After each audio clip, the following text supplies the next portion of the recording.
علی بھائی، آج کا پہلا سوال ہے، دین اسلام میں عید کی قربانی کے پیچھے کیا حکمت پوشیدہ ہے اور اسے سنت ابراہیمی علیہ السلام کیوں کہا جاتا ہے؟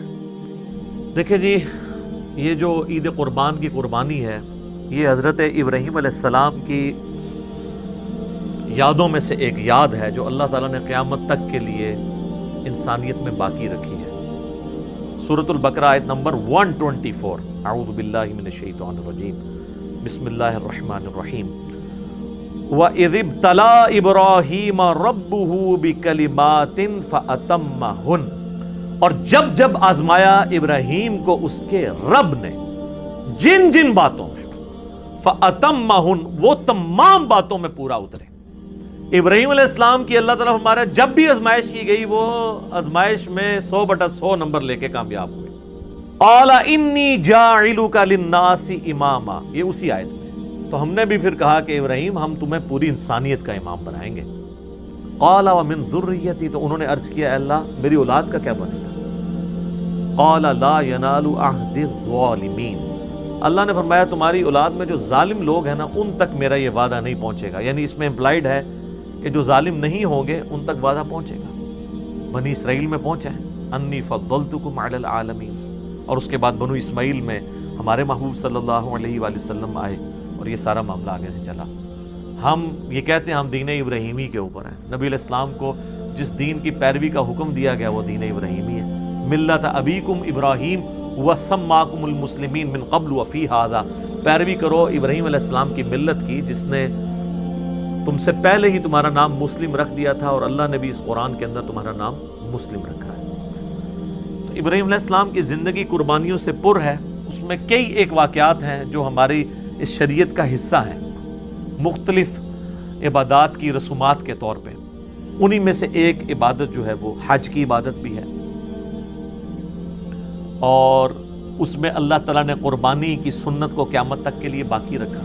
اسپیسیفکلی تو یہ حج والوں سے ریلیٹڈ ہے۔ اب جو لوگ حج کے لیے نہیں جا سکتے، صاحب استطاعت نہیں، تو ان کے لیے پوری دنیا میں سنت ابراہیمی کو جاری کر دیا گیا عید قربان کی قربانی کی صورت میں۔ تو اس کے پیچھے جو اللہ تعالیٰ نے ایک ظاہری سبب بنایا حضرت ابراہیم علیہ السلام کی قربانی کا، اس کا ذکر سورہ الصافات کی آیت نمبر 100 سے آنورڈ موجود ہے۔ پارہ نمبر 23 کے اندر ابراہیم علیہ السلام کے اس واقعے کا ذکر ہے جس کی وجہ سے یہ سنت باقی رکھی گئی، اس میں اس کا ذکر بھی آ جائے گا۔ ابراہیم علیہ السلام کے بارے میں اللہ تعالیٰ فرماتا ہے کہ جب وہ اپنی قوم کو چھوڑ کے اتنی قربانیوں کے ساتھ نکلے، ہجرت انہوں نے اختیار کی، تو انہوں نے اللہ کے حضور دعا کی، ربی حب لی من الصالحین، اے میرے رب مجھے صالحین میں سے اولاد عطا فرما۔ 87 ایئرز ایج ہو چکی ہے ابراہیم علیہ السلام کی، بے اولاد ہے، 87 سال عمر۔ بیوی بھی بڑھیا ہو چکی ہے، 80+ ہے۔ اب وہ اللہ سے دعا کر رہے ہیں، اللہ مجھے اولاد دے۔ 87 سال کی عمر میں ان کو اولاد ملتی ہے، اور وہ بچہ جب 12 سال کا ہوتا ہے، چلنے پھرنے کے قابل ہوتا ہے ان کے ساتھ۔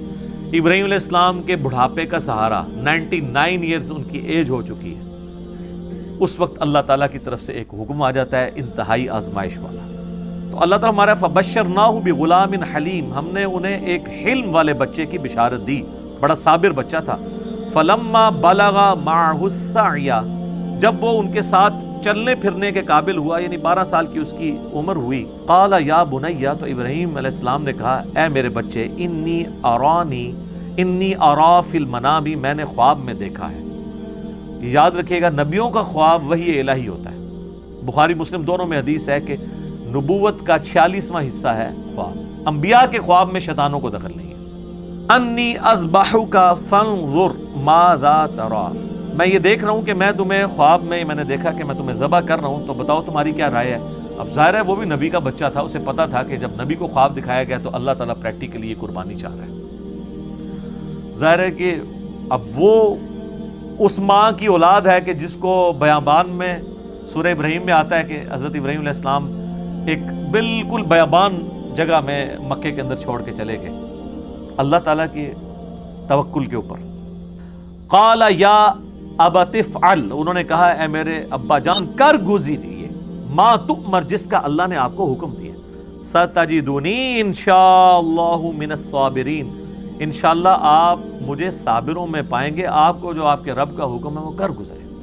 فلما اسلما وتلہ للجبین، جب ان دونوں نے سر تسلیم خم کیا. اچھا، اللہ تعالیٰ اب دونوں کا ذکر کر رہا ہے، یعنی حضرت ابراہیم بھی اور ان کا بچہ بھی، اسماعیل ہوں یا اسحاق کوئی بھی، دونوں نے اللہ کے حضور سر تسلیم خم کیا. وتلہ للجبین، اور ماتھے کے بل لٹا دیا حضرت ابراہیم نے اپنے بچے کو.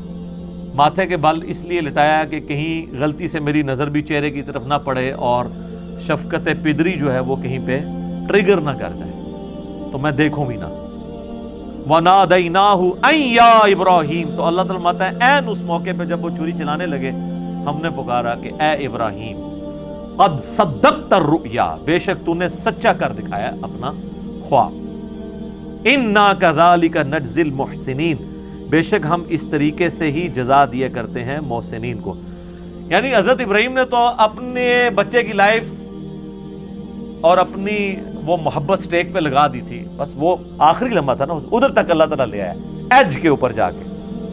ان ھذا لہو البلاء المبین، اللہ تعالیٰ فرما رہا ہے یہ بہت ہی بڑی آزمائش تھی جو ہم نے ابراہیم پہ ڈالی. یار جس کو اللہ کہہ رہا ہے کہ یہ بہت بڑی آزمائش تھی، وہ آزمائش کتنی بڑی ہے، اور اس میں حضرت ابراہیم کی کتنی تعریف بیان ہوئی ہے. اللہ اکبر. تو اللہ تعالیٰ فرما رہا ہے وَفَدَيْنَاهُ بِذِبْحٍ عَظِيمٍ، تو ہم نے اسے فدیہ، اس کی جگہ ایک بہت بڑی عظیم قربانی کا بنا دیا. یعنی وہ آسمان سے اللہ کی طرف سے ایک مینڈا نازل ہوا. وَتَرَكْنَا عَلَيْهِ فِي الْآخِرِينَ، اور ہم نے اس سنت کو باقی رکھا آنے والوں میں. سلام علی ابراہیم، سلامتی ہو ابراہیم کے اوپر. کذالک نجزی المحسنین، اسی طریقے سے ہم اپنے نیکوکار بندوں کو بدلہ دیا کرتے ہیں. انہ من عبادنا المؤمنین، بے شک وہ ہمارے عبادت گزار بندوں، خاص بندوں میں سے تھے. وبشرناہ باسحاق نبیا من الصالحین، اور ہم نے بشارت دی پھر انہیں اسحاق کی جو صالحین نبیوں میں سے تھا. اسی کے تحت یعنی مولانا مودودی کا موقف ہے، چونکہ حضرت اسحاق کا ذکر بعد میں آ رہا ہے تو اس سے یہی لگ رہا ہے کہ حضرت اسماعیل تھے اور حضرت اسحاق ان سے چھوٹے تھے. تو قرآن میں یعنی جو تورات میں حضرت اسحاق کو ذبیح اللہ کہا گیا ہے، لیکن چونکہ وہ ٹیمپرڈ فارم میں ہے، مہیمن اس پہ نگہبان تو یہ والی کتاب ہے، تو اس میں جو اشارہ ہے وہ حضرت اسماعیل کی طرف ہی ملتا ہے. تو اللہ تعالیٰ فرما رہا ہے کہ یہ جو ہم نے اس قربانی والی سنت کو آنے والوں میں باقی رکھا، حج کی شکل میں بھی باقی رکھا اور عید قربان کی شکل میں بھی باقی رکھا. اور سورۃ الحج میں اللہ تعالیٰ نے حج کی قربانی کا ذکر کیا ہے، اور اس قربانی کو شاعر اللہ تعالیٰ نے ڈکلیئر کیا ہے. اور یہ والی جو ہم جس قربانی عام جو عید قربان کا ذکر کر رہے ہیں، یہ بھی اس پہ تو پوری صورت ہے. انا اعطیناک الکوثر فصل لربک وانحر، اپنے رب کا نام لے کر قربانی کرو اور نحر کرو. تو یہ حضرت ابراہیم علیہ السلام کی یادیں ہیں جی، جو اس امت میں باقی ہیں سنت ابراہیمی کی شکل میں. لیکن اس میں اللہ تعالیٰ نے ایک بات کلیئر کٹ فرما دی. سورۃ الحج میں قربانی کا ذکر آیا تو اللہ تعالیٰ نے فرمایا کہ اللہ تعالیٰ کو نہ تو تمہاری ان قربانیوں کا خون پہنچتا ہے، نہ ہی ان قربانیوں کا گوشت پہنچتا ہے، بلکہ اللہ تمہارے دلوں کے تقوی کو چیک کرتا ہے. اسی کو سپورٹیو صحیح مسلم کی حدیث ہے کہ اللہ تعالیٰ تمہاری شکلوں اور مال کو نہیں دیکھتا، دلوں اور اعمال کو دیکھتا ہے کہ کس نے اللہ تعالیٰ کے لیے کمٹمنٹ شو کی ہے، اس کا اخلاص اللہ کے لیے کتنا ہے.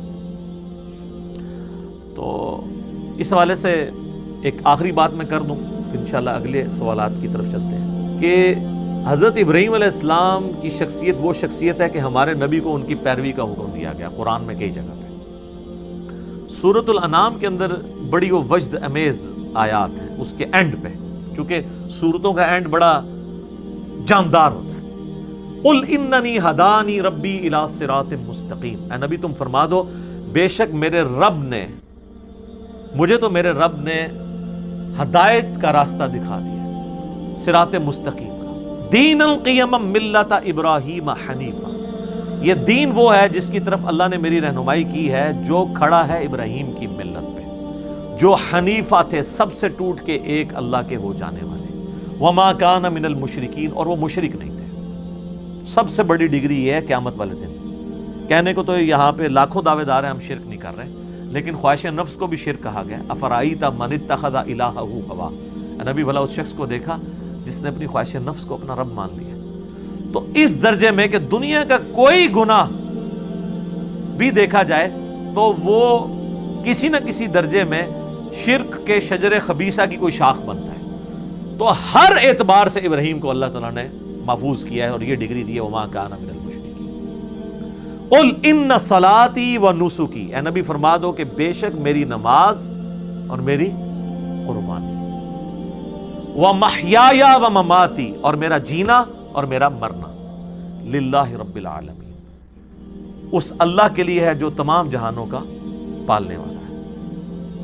وَبِذَلِكَ أُمِرْتُ لا شریک لہ، اور میں اس کے ساتھ کسی کو شریک نہیں ٹھہراتا. وَبِذَلِكَ أُمِرْتُ، اور مجھے اسی کا حکم ہوا ہے. وَأَنَا أَوَّلُ الْمُسْلِمِينَ، کہ سب سے پہلے میں اللہ کے حضور سر تسلیم خم کروں، سب سے پہلا مسلم میں ہوں. سر یہ جو آپ جانور قربان کر رہے ہوتے ہیں نا، یہ آپ یہ کہہ رہے ہوتے ہیں کہ میں اس جانور کو قربان کر کے سنت ابراہیمی کی یاد تازہ کر رہا ہوں کہ اوریجنلی تو ہمیں اپنی اولاد کو بھی اگر قربان کرنا پڑے اللہ کے لیے تو ہم کریں گے. یہ جانور تو ایک سمبل کے طور پہ ہے، اور اس سے بھی بڑھ کے اگر ہمیں اپنی بھی جان دینی پڑی، کیونکہ اللہ تو ادھر اپنی جان کی بات کر رہا ہے نا. وَمَمَاتِي، میری موت اللہ کے لیے، بے شک میری نماز، میری قربانی، میرا جینا، میرا مرنا اللہ کے لیے ہے جو تمام جہانوں کا پالنے والا.